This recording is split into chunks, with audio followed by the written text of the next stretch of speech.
السلام علیکم ورحمۃ اللہ وبرکاتہ۔ محترم بزرگوں، دوستوں، عزیز ساتھیوں اور پیاری ماں بہنوں،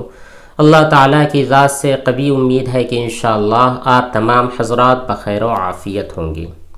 آج کی مجلس میں پھر سے آپ کے چند سوالوں کے جوابات پیش کیے جاتے ہیں۔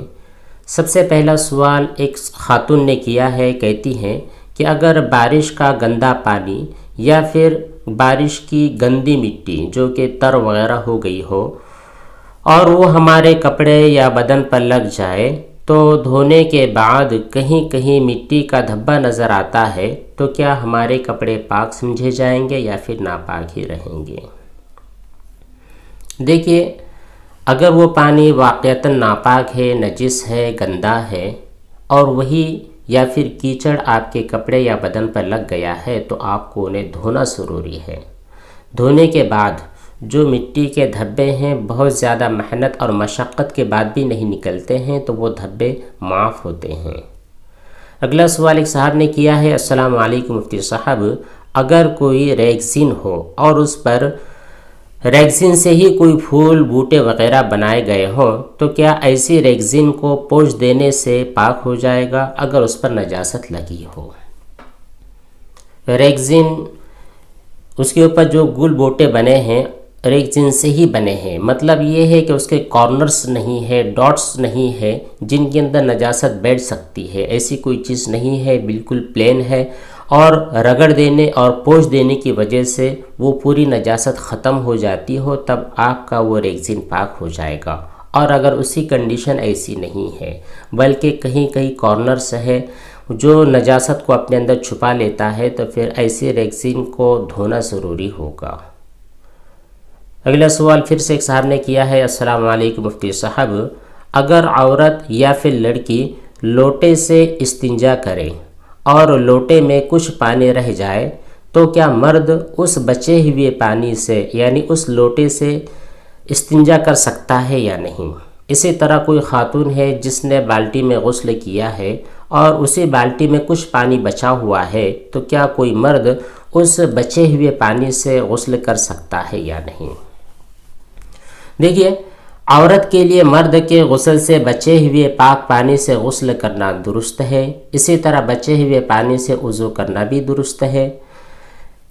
اور کوئی پانی ہے، کوئی لوٹا ہے جس میں پانی تھا، عورت نے استنجا کیا ہے اور کچھ پانی بچ چکا ہے تو اس بچے ہوئے پانی سے مرد بھی استنجا کر سکتا ہے، شرعی اعتبار سے کوئی رکاوٹ نہیں ہے۔ البتہ جن علماء نے اس کو مکروہ تنزیہی بتلایا ہے تو وہ اس وجہ سے ہے کہ اگر کوئی عورت ایسی ہے جو بہت زیادہ احتیاط نہیں کرتی ہے، ہو سکتا ہے اس کے غسل کا پانی جو کہ گندا اور ناپاک تھا اور وہ پانی بالٹی میں گر گیا ہو تو ایسی صورت میں اس بچے ہوئے پانی کو استعمال نہ کرنے کا حکم دیا گیا ہے۔ بہرحال جنرلی طور پر عورت کے بچے ہوئے پانی سے مرد غسل کر سکتا ہے، وضو کر سکتا ہے بچے ہوئے پانی سے، اور اسی لوٹے سے استنجا وغیرہ بھی کیا جا سکتا ہے، کوئی حرج نہیں ہے۔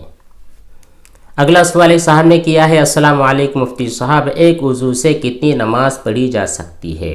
ایک مرتبہ آپ نے وضو بنا لیا، جب تک وہ وضو فاسد نہیں ہوتا ہے تب تک آپ جتنی چاہیں فرائض، سنن، نوافل وغیرہ پڑھ سکتے ہیں، کوئی حرج نہیں ہے۔ البتہ آپ کا وضو باقی ہے، پھر بھی اگلی نماز کا وقت ہو جائے تو اس نماز کے لیے نیا وضو کرنا یہ افضل اور مستحب ہے، بہرحال ضروری نہیں ہے۔ جب تک آپ کا وضو فاسد نہیں ہوتا ہے تب تک آپ کتنی بھی نمازیں پڑھ سکتے ہیں۔ السلام علیکم، اگر لکڑی کے تخت پر بچہ پیشاب کر دے تو کیا اس کو سوکھنے سے وہ پاک ہو جاتا ہے؟ جس صرف سوکھنے سے پاک نہیں ہوگا، وہ جو تخت ہے اسے دھونا ضروری ہوگا، اور اگر وہ تخت اس طرح ہے جو نجاست کو اپنے اندر جذب کر لیتا ہے تو پھر ایسی صورت میں آپ اس تخت کو 3 مرتبہ دھو گے۔ پہلی مرتبہ اس پر پانی ڈال کر اس طرح چھوڑ دو گی کہ پانی ٹپکنا بند ہو جائے، دوسری مرتبہ اور تیسری مرتبہ بھی یہی کام کرنا ہے۔ اور اگر وہ تخت ایسا ہے جس پر کوئی سن مائکا وغیرہ لگا تھا جو کہ نجاست کو اپنے اندر جذب نہیں کرتا ہے تو ایسی صورت میں صرف آپ نے اس کو گیلا یا سوکھا کپڑا کر کے پوچھ دیا ہے تو ایسی صورت میں بھی وہ پاک ہو جائے گا۔ بہرحال صرف نجاست کے سوکھنے کی وجہ سے وہ پاک نہیں ہوگا۔ السلام علیکم مفتی صاحب، کبیرہ گناہ تو بہت ہیں مگر کفر اور شرک کے بعد سب سے بڑا گناہ کون سا ہوا کرتا ہے؟ دیکھیے، شرک اور کفر کے بعد اللہ تبارک و تعالیٰ نے اور نبی کریم صلی اللہ علیہ وسلم نے بہت سارے گناہوں کا تذکرہ کیا ہے کہ وہ کفر اور شرک کے بعد سب سے بڑا ہے۔ بعض جگہوں پر والدین کی نافرمانی ہے، بعض جگہوں پر زنا ہے، بعض جگہوں پر قتل ہے، بعض جگہوں پر بہت سارے گناہوں کا تذکرہ کیا گیا ہے۔ تو کفر اور شرک کے بعد بہت سارے گناہ ہیں جو کبائر میں سے ہے، بڑے بڑے گناہوں میں سے ہے۔ ہر ایک گناہ چاہے وہ چھوٹا ہو یا بڑا، اس سے تو ہمیں انتہائی بچنا ضروری ہے۔ اگلا سوال خاتون نے کیا ہے، کہتی ہیں السلام علیکم مفتی صاحب، کوئی بھی غسل ہے، چاہے وہ غسل حیض ہو، غسل نفاس ہو یا پھر جنابت سے پاکی کا غسل ہو، ہم نے وہ غسل کیا ہے، لیکن غسل کے دوران ہمارے دانتوں کے اندر یا پھر منہ کے اندر کوئی چیز ڈرائی فروٹ وغیرہ بیٹھے ہوئے ہیں جن کو ہم نے نکالا نہیں ہے، تو ایسی صورت میں ہمارا غسل صحیح ہو جائے گا یا پھر ان چیزوں کو نکال کر دوبارہ غسل کرنا ضروری ہوگا؟ دیکھیے، فرض غسل میں دانتوں کے درمیان پانی کا پہنچانا اور اس کے لیے دانتوں میں تنکا وغیرہ ڈال کر اندر جو اٹکی ہوئی چیزیں ہیں ان کو نکالنا ضروری نہیں ہوتا ہے، صرف کلی کر لینا، اور اگر آپ کو روزہ نہیں ہے تو پھر غرارہ کر لینا ہی کافی ہے۔ البتہ کسی کے دانت کھوکھلے ہوں یا پھر دانتوں کے درمیان کھانے کی کوئی چیز اٹک گئی ہو تو احتیاط یہ ہے کہ اس سے نکال کر آپ کلی کریں، لیکن اگر کسی نے نکالا نہیں، اسی طرح غسل کر لیا ہے تو غسل بہرحال درست ہو جائے گا۔ اگلا سوال شاہد نے کیا ہے، السلام علیکم مولوی صاحب، اگر غسل کرتے وقت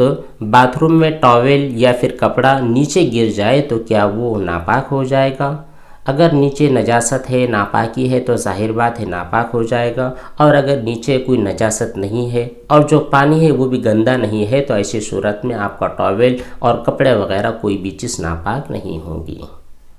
اگلا سوال ایک خاتون نے کیا ہے، کہتی ہیں کہ السلام علیکم مفتی صاحب، مجھے OCD کی بیماری ہے، مجھے غسل کرنے کے لیے 2 گھنٹے لگ جاتے ہیں، مجھے لگتا ہے کہ پانی لیفٹ سائڈ سے اگر ڈالو تو وہ رائٹ سائڈ میں چلا جائے گا، پھر رائٹ یعنی سیدھی طرف ڈالو تو وہ بائیں طرف چلا جائے گا، پھر ادھر کی ناپاکی ادھر چلی جائے گی اور ادھر کی ناپاکی ادھر آ جائے گی، سر پر ڈالوں تو وہ پانی جسم پر آئے گا اور سر کی ناپاکی جسم پر چلی جائے گی۔ اس ٹینشن میں بہت زیادہ وقت لگ جاتا ہے، چھینٹے وغیرہ بھی بہت زیادہ پریشان کرتے ہیں، پلیز بتلائیں، ڈیٹیل میں بتلائیں کہ میں کیا کروں۔ دیکھیے، یہ جو OCD کی جو بیماری ہوتی ہے اس میں انسان بہت ساری دقتوں اور تکلیفوں سے گھر جاتا ہے۔ اس کے لیے ضروری ہوتا ہے کہ ہم شریعت کا صحیح اور پراپر علم حاصل کریں۔ آپ کو غسل کرنا ہے تو اب غسل کرنے کا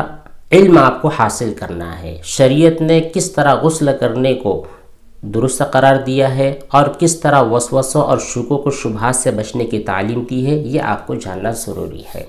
دیکھیے، آپ نے جتنے ڈاؤٹس بتلائے ہیں کہ آپ کے بائیں طرف پانی ڈالتے ہیں تو پھر وہ دائیں طرف جانے کی وجہ سے یہ ناپاکی وہاں چلے جاتی ہے، تو یہ سب خیالات ہیں، یہ سب شیطانی بہکاوے اور وسوسے ہیں۔ شریعت نے کہا ہے کہ جب آپ کو غسل کرنا ہے تو سب سے پہلے کام یہ کیجئے کہ آپ کے جسم کے اوپر کوئی ظاہری نجاست ہے، ظاہری نجاست کا مطلب ہوتا ہے خون ہے، پیشاب ہے، پخانہ ہے یا پھر کوئی بھی نجاست ہے آپ کے باڈی پر لگی ہے، تو پہلے آپ اس کو سائیڈ میں بیٹھ کر اچھی طرح دھو لیں۔ دھو لیا آپ نے تو دھونے کی وجہ سے اب ہوا یہ کہ آپ کے بدن پر کوئی نجاست باقی نہیں رہی ہے۔ جب نجاست باقی نہیں رہی ہے تو پھر آپ پانی سر پر ڈالو، کندھے پر ڈالو، لیفٹ میں ڈالو، رائٹ میں ڈالو، کدھر بھی ڈالو، پانی ادھر سے ادھر جانے کی وجہ سے آپ کی نجاست ادھر سے ادھر منتقل اور ٹرانسفر نہیں ہوتی ہے، آپ کا غسل ہو جاتا ہے۔ کلی کر لینا ہے، ناک میں پانی ڈال دینا ہے، اسی طرح سر پر 3 مرتبہ آپ کو پانی ڈالنا ہے، اس طرح کہ آپ کا پورا بدن اچھی طرح گیلا ہو جائے، تر ہو جائے۔ یہ تمام کام آپ کرو گے تو انشاءاللہ یہ جو وہم اور وسوسہ ہے غسل کا، یہ ختم ہو جائے گا۔ دوسری چیز یہ ہے کہ آپ کو واش روم میں بہت زیادہ وقت سپینڈ نہیں کرنا ہے، کم سے کم وقت آپ کو باتھ روم میں رہنا ہے۔ زیادہ وقت اگر آپ وہاں پر بتاؤ گے تو ظاہر بات ہے پریشانی اور تکلیفیں بھاگ بھاگ کر آپ کی طرف آئیں گی۔ آپ غسل کرنے کے لیے ایک بالٹی وغیرہ متعین کر لیں جس میں 5-7 لیٹر یا 10 لیٹر پانی ہو۔ وہ پانی لینے کے بعد آپ سوچ لے کہ مجھ کو اتنے ہی پانی کے اندر غسل کرنا ہے، اور وقت بھی طے کر لے کہ 5 منٹ میں، 7 منٹ کے اندر، 10 منٹ کے اندر مجھ کو غسل مکمل کرنا ہے۔ یہ ٹارگٹ آپ طے کر لیں، اور طے کرنے کے بعد واش روم میں چلے جائیں، اور جیسا طریقہ آپ کو بتلایا گیا ہے کہ اگر آپ کے بدن پر واقعتاً اگر کوئی نجاست ظاہری ہے تو اس کو صاف کر دیں، اور اگر کوئی نجاست نہیں ہے تو پھر وضو کر لیں، جس طرح آپ نماز کے لیے وضو کرتے ہیں اس طرح وضو کر لیں۔ اس کے بعد میں ترتیب سے غسل کریں۔ سب سے پہلے تو آپ کلی کریں، ناک میں پانی ڈالیں، اور پھر دائیں طرف 3 مرتبہ، بائیں طرف 3 مرتبہ، سر پر 3 مرتبہ پانی ڈالیں، اور اگر آپ کو صابن اور شیمپو وغیرہ استعمال کرنا ہے تو وہ استعمال کریں، اور اتنا لمیٹڈ جو پانی ہے اتنا ہی استعمال کر کے کم سے کم وقت میں 10 منٹ اگر آپ نے طے کی ہے تو ان 10 منٹوں کے اندر آپ کو ہر حال کے اندر باہر آ جانا ہے۔ جب آپ باہر آ جاؤ گے تو آپ کو کوئی بھی شک اور کوئی بھی ڈاؤٹ اور کوئی بھی پرابلم آپ کے ذہن میں اور آپ کے دل میں آتا ہے تو اس کو دھتکار دینا ہے، اپنے آپ کو سمجھانا ہے کہ میں نے تو غسل صحیح کر لیا، شریعت اور سنت کے مطابق میں نے غسل کیا ہے۔ اب کتنا بھی شیطان مجھ کو بہکائے، میرے غسل اور میرے وضو کا کوئی بال بیکار نہیں کر سکتا، کیونکہ میرا غسل اور میرا وضو یہ سنت کے مطابق درست ہو چکا ہے۔